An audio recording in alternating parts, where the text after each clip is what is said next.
အားလုံးပဲမင်္ဂလာပါဒီ vlog လေးကတော့ကျွန်တော်ကိုစမွေမှာရောက်နေတော့မွေးတိုင်း training ဆင်ထားတဲ့ vlog လေးပဲဖြစ်ပါတယ်ကျွန်တော်များများတယောက်တည်းခီးသွားဖို့ကြလားမသိဘူးကျွန်တော်ကတော့တယောက်တည်းခီးသွားတာဆွဲလန်းနေတူတယောက်ဖြစ်ပါတယ်ကျွန်တော်တို့မှလည်းစောင့်ရမလို့ကျွန်တော်လုပ်ချင်တဲ့အရာတွေအတွက်သူ့မှလည်းတိုင်ပင်စရာမလိုလိုလဲလဲရှိရလို့ခံစားရတယ်စတော့ကျွန်တော်နိုင်နေဆိုရင်နောက်ပိုင်းတမျိုးသွားတော့တော်တော်သဘောကျလာပါတယ်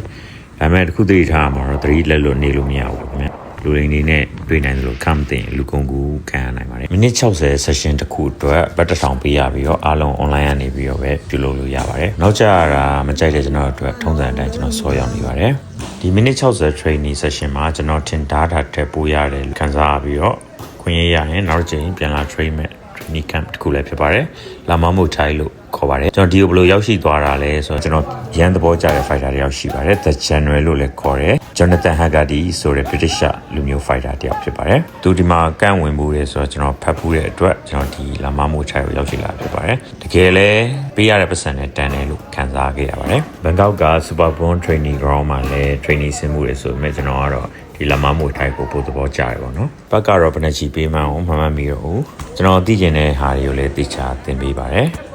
ပြီးရတော့ call workout လေးနဲ့ကျွန်တော် session ကိုအဆုံးသတ်လိုက်ပါရခင်ဗျာအဆုံးထိကြည့်ပေးကြလို့ကျေးဇူးတင်ပါတယ် Thank you